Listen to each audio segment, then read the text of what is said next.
How many of you own a pen? It doesn't have to look exactly the same way. As long as you have a pen somewhere at home, here at school. Yeah, as I was expecting, everybody here owns a pen. Perfect. My name is Rasmus Pursio, and today I'm going to tell you something about the art of persuasion. First, I'm going to be representing a salesperson today, and you are going to be my customers. And my goal is to sell you this pen. So the first thing I'm going to analyze is, based on what do you, as the customer, make your decisions? All of these files I'm representing to you right now are from my own experience. I've been working in the sales business for the last 4 years at Helsingin Sanomat and at Elisa Oyj. So my own experiences have led to these analyses. So based on my personal experience, decisions are made based on needs and wishes.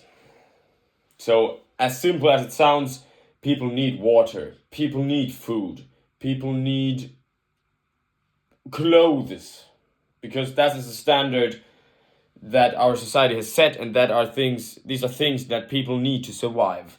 So either you have the physical need for something, or you would like to have something. So that is the main thing based on which people make decisions: needs and wishes. The second thing is, I have to look here, costs. So if you are going to buy this water bottle because you need it, the next thing you're thinking about is, yeah, but it's a little bit too expensive. Oh no, it's too cheap. Will it be the quality that I want? So the cost of a material or a thing that you're going to buy is essential to the decision that you're going to make in the end. And the third thing is the feeling that you will have when you buy this thing. So let's say you're going to a supermarket and there is a super nice worker there. They wish you welcome when you enter the store, and they talk, yeah, how are you doing? Have a nice day. It's like these tiny sentences that make you really feel really good. Then the decision to buy something will be improved, rather than in the case of the worker there being very unpolite and not even looking at you when you come in, and ignoring you and giving you the feeling that you are not important. Yeah, come here to our store, give us your money.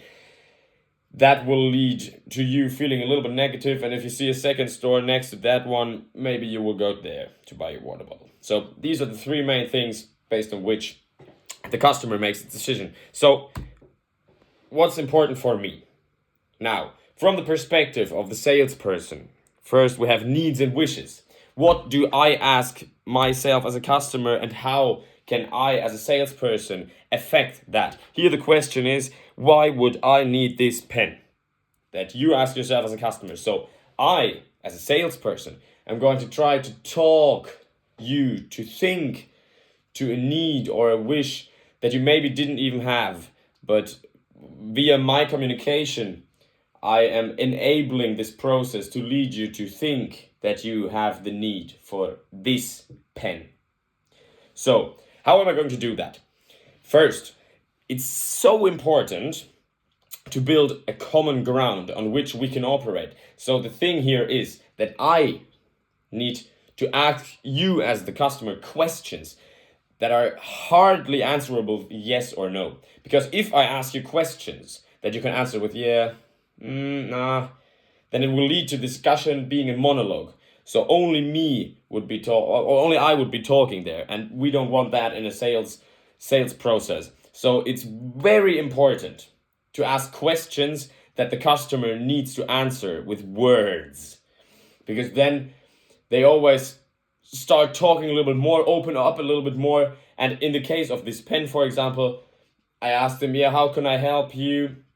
And they are starting to talk about their school, and then I get common ground. Okay, you need to do your homeworks. Yeah, do you do them on paper? Yeah, sometimes I do them. Okay, how will you do your homeworks if you would choose how to do it? Yeah, I would like to make them on paper. Perfect. So you need the perfect pen to do your exercises. And there we have the common ground on which we operate, and now the customer thinks they have a need or the wish to get a better pen. Perfect. Second thing, costs. Now, we as students, we know that the costs matter often really much. So here are two things that are important to keep in mind. The first, show empathy. Show empathy. And the second thing is, do not pity. Because these are the two things that can lead to your customer walking away. But how can I show empathy? For example, if I see there's a student, never make assumptions, but keep in mind that maybe they would like to have something a little cheaper. Because then when we start talking about the pen and you notice, okay, the customer is a little bit, but it's too expensive, and starts thinking about it and clearly shows via his verbal and non-verbal emotions and words that the pen is maybe a little bit too expensive, then maybe offer him a little bit cheaper variation, because then they more rather would choose your option than the option they maybe came in for. And the second thing is, never show pity, because if you show like, oh yeah, I can show you instantly, I can show you the cheapest model we have, then the customer starts thinking, okay, they think of me as a cheap, as a poor person who doesn't have enough money to buy a good pen. And then they are a little bit offended. So empathy and no pity. And the last thing here we have, oh no, that was a question. And the last thing here, feelings. What's important here? Would I regret buying this pen is the question the customer asks us. And I need to get them the feeling, the very good feeling that they are at the right place at the right time, and the decision to buy this pen is the right one. And how can I do that?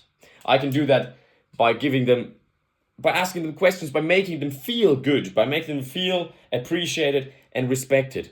And I do that via communication. Communication is key. It is key to balance your relationship and enhance and emphasize your relationship. You want to develop it all the time during the communication, during the dialogue you will have with your customer. So these are the three main things I want you to keep in mind. Here they are again summarized. Common ground. Build common ground. Start talking. Ask questions that are not answered with yes nor with no. Second thing, show empathy. No pity. Make clear to your customer that they are respected and they are appreciated, and we're happy to have them at our store, because then they get the feeling that they matter. And the last thing, communication is key. As you can already think of, if you talk to your customer and make the sales process feel like a casual chat, but you lead this chat, then you will more probably get your pen sold to your customer. So last thing I want you to remember from this, think about a situation where you were persuaded from your salesperson on the other end. And have you ever bought something just because the salesperson was too good? Think about these. And if you have any question, please feel free to answer. My name was Rasmus Borsjö, and I told you something about the art of persuasion. Thank you very much.